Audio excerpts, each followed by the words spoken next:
أعوذ بالله السميع العليم من الشيطان اللعين الرجيم.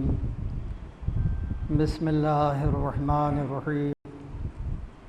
الحمد لله رب العالمين، والصلاة والسلام على سيد الأنبياء وأشرف المرسلين سيدنا ونبينا وشفيع المذنبين أبي القاسم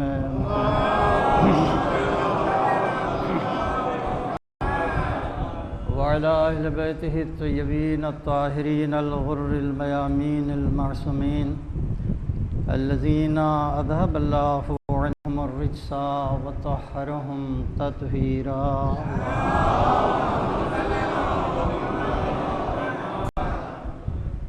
أما بعد فقد قال الله سبحانه وتعالى في القرآن الكريم: بسم الله الرحمن الرحيم. ما قدر الله حق قدره إذ قالوا ما أنزل الله على بشر من شيء. صلوات.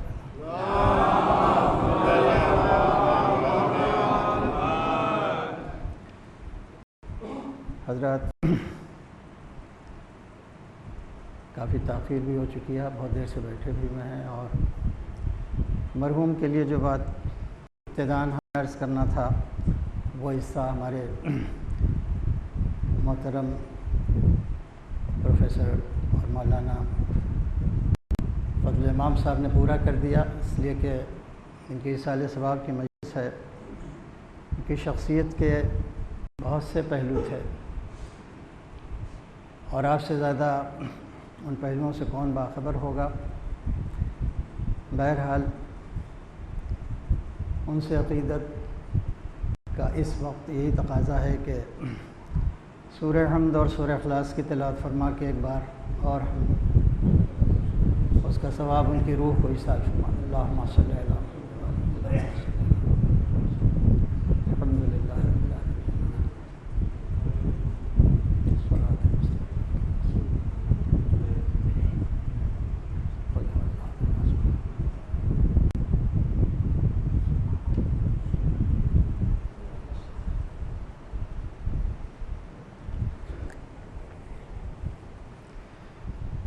ایک صلوات بھیج دیں بس.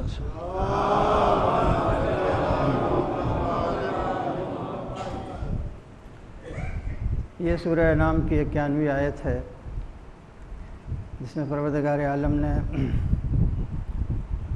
انسانوں کا ایک جذباتی شکوہ ہے کہ جو قابل غور بھی ہے، قابل فکر بھی ہے. ارشاد ہوتا ہے کہ ما قدر اللہ حق قدرہ، لوگوں نے اللہ کی ویسی قدر نہیں کی جیسی قدردانی کا وہ مستحق تھا. اس قالو، جب وہ یہ کہنے لگے، ان کا یہ نظریہ ہو گیا کہ ما انزل اللہ علی بشر من شیء، ایسا کچھ نہیں ہے کہ کوئی بشر ہو جو زمین پہ ہو اور کہیں سے اس کے اوپر کوئی شے نازل ہوتی ہے، چاہے وہ ملائکہ ہوں، چاہے وہ وحی ہو، چاہے وہ حکم الہی ہو. ایسا کچھ نہیں ہے. یعنی لوگوں نے اللہ کی سب سے بڑی ناقدری اس وقت کی جب وہ تنزیل کے منکر ہو گئے. آپ اچھی طرح سے جانتے ہیں کہ دنیا کے علمی اداروں نے، جامعات نے، دانشگاہوں نے، تحقیق گاہوں نے، یونیورسٹیز نے مل کے جب دانشوروں کی ایک تحریک کو اس دنیا میں آگے بڑھایا، اس کی پوری تاریخ ہے، تو اس تحریک کا پورا زور اس بات پر تھا کہ دنیا کے اہل فکر، اہل علم، اہل دانش وہ اس کائنات کو ارتقاء کے آئینے میں دیکھیں. ارتقاء ایک ٹیکنیکل ٹرم ہے، ایک اصطلاح ہے کہ کائنات تدریجاً، درجہ بدرجہ، عہد بعہد وہاں تک پہنچی ہے جہاں تک ہم اس کو اس صورت میں دیکھ رہے ہیں. یعنی اس کے اندر خود ایک صلاحیت پائی جاتی ہے، ایک داخلی صلاحیت پائی جاتی ہے اپنے کو پیدا کرنے کی، اپنے کو پھیلانے کی، اور پھر اپنے کو سمیٹ لینے کی۔ یہ گویا لوگوں کے ذہنوں میں یہ بات ایک تحریک کے طور کے اوپر ایک بہت ہی دانشورانہ گویا دانشورانہ رنگ دے کے اور پڑھے لکھے لوگوں کے درمیان یہ بات جو تھی وہ راسخ کی جا رہی تھی کہ دنیا خود بخود پیدا ہوئی ہے، خود بخود پھیلی ہے، خود بخود ارتقاء کے مختلف درجات سے گزری ہے، اور جیسے یہ پھیلی ہے ویسے یہ ایک دن خود بخود فنا ہو جائے گی۔ یہ خود بخود پر اتنا زیادہ زور تھا، خود بخود کے اوپر اتنا زیادہ زور تھا تاکہ اس کائنات میں کوئی بالائی ہستی اس میں داخل نہ کی جائے۔ لیکن جو بات غلط ہوتی ہے، جو بات صحیح نہیں ہوتی، اس کی خاصیت یہ ہے کہ وہ اپنے اندر اپنے باطل ہونے کا ایک داخلی ثبوت بھی رکھتی ہے، جس کو ہم فلسفے کی زبان میں کہتے ہیں کہ اگر کوئی حقیقت واقعاً حقیقت نہیں ہے بلکہ ہمیں لگ رہی ہے یا ہمیں سجھائی دی جا رہی ہے تو اس میں ایک داخلی تضاد ہوتا ہے، اور وہ داخلی تضاد اگر آپ کا یہ کہنا تھا یہ کائنات خود بخود پیدا ہو گئی ہے تو پھر دوسری سانس میں یہ کہنے کے معنی کہ خود بخود فنا ہو جائے گی، اس لیے کہ وجود ایک کمال ہے۔ اگر کسی چیز کے اندر کوئی داخلی صلاحیت پائی جاتی ہے کہ وہ اپنے کو کوئی کمال دے دے تو ظاہر ہے اس کمال کو سلب کرنا دوبارہ، یعنی اگر اس کے اندر اپنے کو وجود میں لانے کی صلاحیت پائی جاتی ہے تو اس کے معنی یہ اپنے کو فنا نہ کرنا چاہے گی۔ لیکن جب ہم دیکھتے ہیں کہ ایک نقطے کے اوپر یہ اپنے کو وجود میں لاتی ہے عدم سے، دوسرے نقطے کے اوپر عدم سے وجود سے پھر عدم میں چلی جاتی ہے، یہ کہنا خود اس بات کی دلیل ہے کہ نہ اس میں اپنے کو وجود میں لانے کی صلاحیت تھی، نہ اپنے کو معدوم کرنے کی صلاحیت تھی۔ کوئی بالائی طاقت ہے، جب چاہتی ہے تو یہ عالم وجود میں آتی ہے، اور جب چاہتی ہے تو فنا ہو جاتی ہے۔ ایک صلوات بھیج دیں۔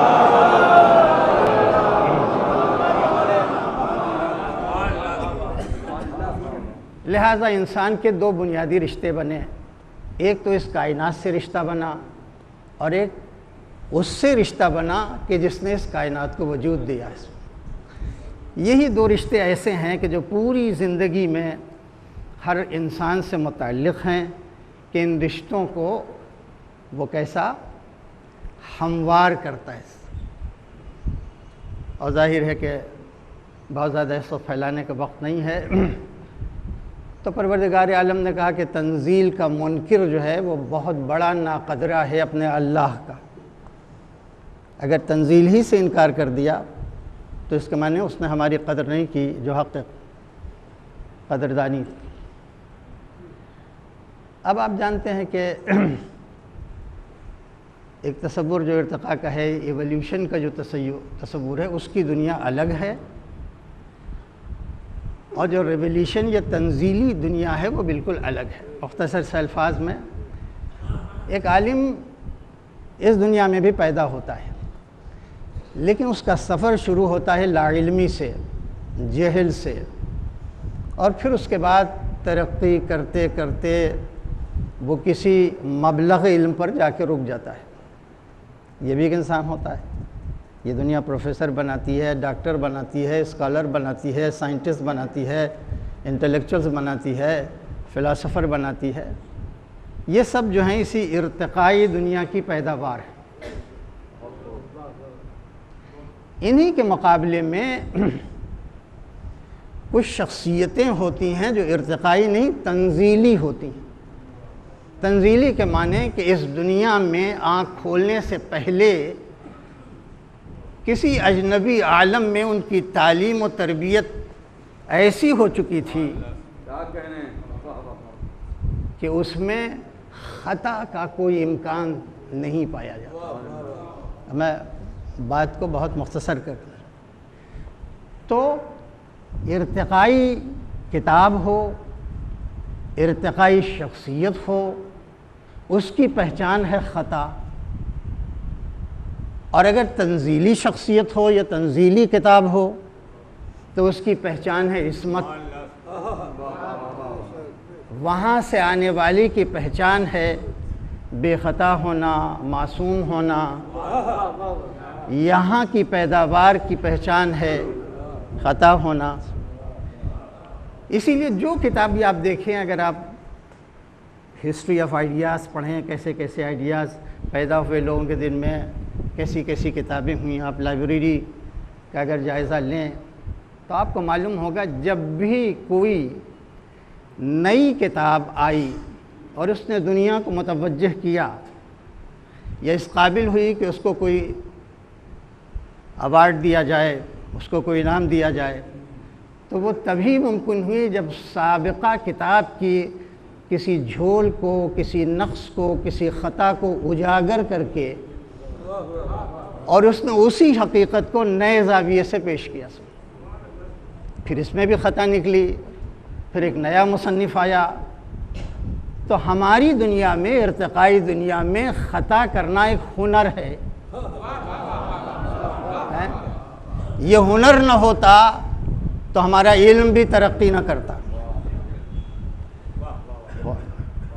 اور اگر ہماری دنیا میں ایک عالم سے دوسرے عالم کا اختلاف نہ ہوا ہوتا تو کبھی علم آگے نہ بڑھتا۔ تو جب خطا ہے تو اس کے معنی اختلاف بھی پہچان ہو گئی۔ یہاں کا اختلاف ہونا ضروری ہے، کتابوں سے کتابوں کا اختلاف، مصنف سے مصنف کا اختلاف، ایک مفکر سے دوسرے مفکر کا اختلاف۔ اب اللہ جب اپنی کتاب کہ جس کی سرخی ہے تنزیل، جو یہاں نہیں بنی ہے بلکہ اتری ہے کہیں سے، نازل ہوئی ہے کہیں سے، جب اس کے بارے میں ارشاد ہوتا ہے تو بہت صاف آیت ہے، سورہ نساء کی سب جانتے ہیں، لو کانا من عند غیر اللہ لوجدوا فیہ اختلافا کثیرا۔ اگر یہ کتاب اللہ کے علاوہ کسی بندے کی تصنیف ہوتی، کسی بندے کی لکھی ہوئی ہوتی، تو وہ خود ہی پاتے اس میں اختلافاً کثیراً، اختلافاً کثیرا، کثرت سے اس میں اختلاف پاتے۔ تو اب ظاہر ہے کہ اب ہمیں دیکھنا پڑے گا یہ جو اختلاف ہے اس کا اصول کیا ہے، تھیوری آف ڈیفرنس کیا ہے، ایک دوسرے کے، ایک عالم دین دوسرے عالم دین سے کیوں اختلاف رکھتا ہے، ایک پروفیسر دوسرے پروفیسر سے، ایک اسکالر دوسرے اسکالر سے کیوں اختلاف؟ اگر اس کی بھی کوئی تھیوری ہوگی تو بہت سمپل سی تھیوری ہے اختلاف کی، اصول ہے اختلاف کا، کہ یا اختلاف پیدا ہوتا ہے علم کی زیادتی سے، علم اتنا زیادہ ہو گیا ہے کہ اب چھوٹے چھوٹے قد کے جو مفکر ہیں ان سے اختلاف پیدا ہو گیا، یا اختلاف پیدا ہوتا ہے علم کی کمی سے۔ تو سب کو سمیٹ کے یہی کہا جا سکتا ہے کہ اختلاف یا علم کی زیادتی سے پیدا ہوتا ہے یا علم کی کمی سے پیدا ہوتا ہے۔ جب علم کم تھا تو ہمیں کھیل کے میدان بہت عزیز تھے، لیکن جب ہم میچور ہو گئے، بڑے ہو گئے، ہمارا علم بہت زیادہ ہو گیا، تو وہی جو ہم کر چکے تھے اب اسی کے خلاف اپنی اولاد کو روک رہے ہیں۔ یہ کیوں؟ اب پڑھنے کا وقت ہے، اب گھر چلے آؤ، اب زیادہ دیر تک میدان میں نہ ٹھہرو۔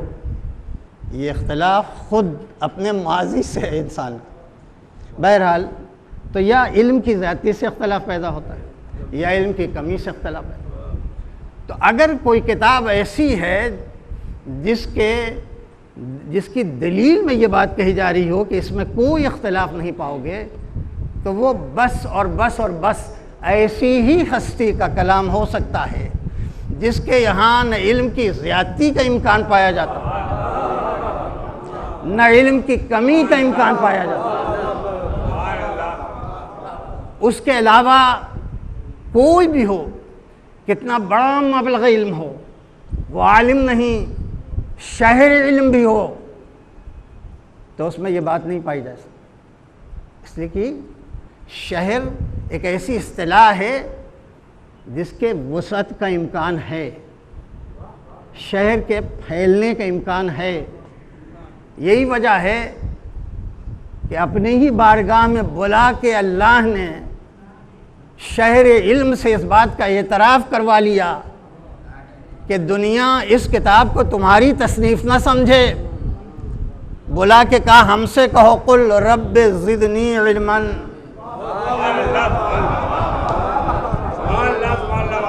پالنے والے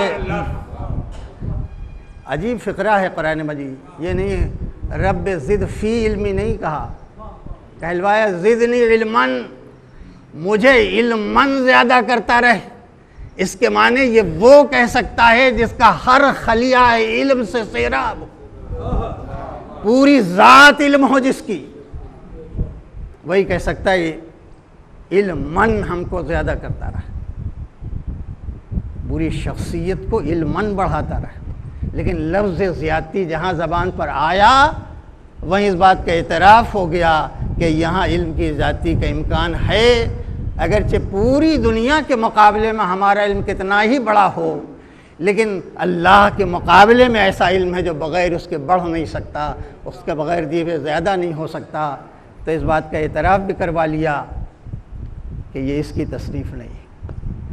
خیر یہ بات معلوم ہو گئی، ہم نے ایک بات کو نوٹ کر لیا کہ جو کتاب اللہ کی طرف سے ہوتی ہے اس میں اختلاف کا امکان نہیں ہو سکتا، اس لیے کہ اس کے اندر علم کی ذاتی کا کوئی امکان ہے، علم کی کمی کا کوئی امکان ہے۔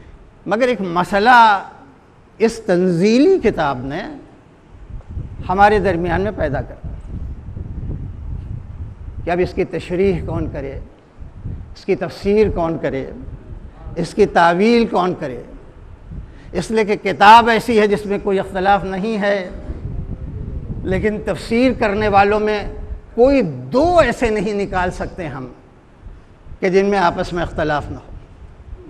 اس پوری دنیا میں کوئی دو ایسے نہیں نکال سکتے جس میں اختلاف نہ ہو، دو عالم دین ایسے نہیں نکال سکتے جس میں اختلاف نہ ہو، دو ڈاکٹرز ایسے نکال نہیں سکتے جس میں اختلاف نہ ہو، دو پروفیسرز ایسے نکال نہیں سکتے جس میں اختلاف نہ ہو، دو اسکالرز نہیں نکال سکتے۔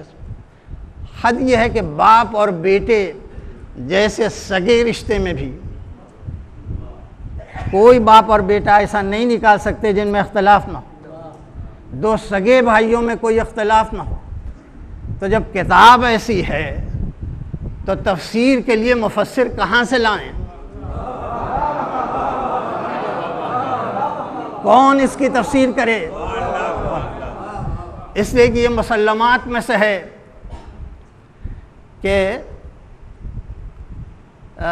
ماہرین نفسیات نے اس کے اوپر تحقیق کی کہ دو سگے بھائیوں کو جن کا خون ایک، جن کی ماں ایک، جن کا باپ ایک، ان کو ایک مدرسے میں داخل کیا، مدرسے میں ایک استاد کے زیر نگرانی رکھا، ان کو ایک طرح کی غذا دی گئی، ایک طرح کا پانی دیا گیا، ہر طرح سے جس کو کہتے ہیں اس کی زبان میں کنڈیشن کر دیا گیا، لیکن اس کے باوجود بھی اختلاف پیدا ہو گیا دو سگے بھائیوں میں ان حالات کے درمیان۔ تو اب یہ کلی بنا کہ دو ایسے انڈیویجول ایسے کبھی ایک نامطلوب چیز کہی جاتی ہے، موت سے ہم فرار اختیار کرتے ہیں۔ تو اگر یہ بات ہمارے اندر ہے، ہم آپ کو نہیں کہہ رہے، ہم ایک جنرل بات کہہ رہے ہیں کہ اگر ایک انسان کا رجحان، میلان، پسندیدگی، اس کی سپردگی، اس کی رضا اور رغبت حیات کی طرف زیادہ ہے اور موت کی طرف اتنی نہیں ہے جتنی ہونی چاہیے، تو اس کے معنی یہ ہیں کہ اس کے اندر ابھی اس اسلام نے انگڑائی نہیں لی ہے جو پروردگار چاہتا ہے۔ آپ پورے قرآن کریم میں کوئی ایک آیت ایسی نکالیے کہ جس میں حیات کی آرزو کی تائید کی گئی ہو، اس کی تائید کی گئی۔ جتنی آیت حیات کے بارے میں نکلیں گی، ایک تو وہاں کے پر مطلق لفظ حیات نہیں استعمال کیا قرآن نے، جب استعمال کیا حیات الدنیا، حیات الدنیا، حیات الدنیا، اور اب اچھی طرح سے جانتے ہیں کہ دنیا کا لفظ جو ہے ایک ایڈجیکٹیو ہے، ایک صفت ایڈجیکٹیو، صیغہ تفضیل ہے۔ سب جانتے ہیں کہ بلندی کے لیے عربی میں ایک لفظ ہے، پستی کے لیے ایک لفظ ہے۔ بلندی کے لیے علو ہے، جو سب سے بلند تر ہو اس کو اعلیٰ کہتے ہیں۔ اسی طرح سے دنو کے معنی پستر، دنو پستی، ادنا کے معنی پستر۔ تو اگر اسی ادنا اور اسی اعلیٰ کا جب صیغہ تانیث میں بدلیں گے، اس کا مؤنث بنائیں گے، تو اعلیٰ سے بن جائے گا اولیاء اور ادنا سے بن جائے گا دنیا۔ اس کے معنی یہ حیات دنیا پسترین سطح کے اوپر انسان کو دی گئی۔ اس لیے قرآن مجید نے ہم سے پوچھا ارضیت بالحیات الدنیا، اس حیات دنیا سے تم راضی ہو گئے؟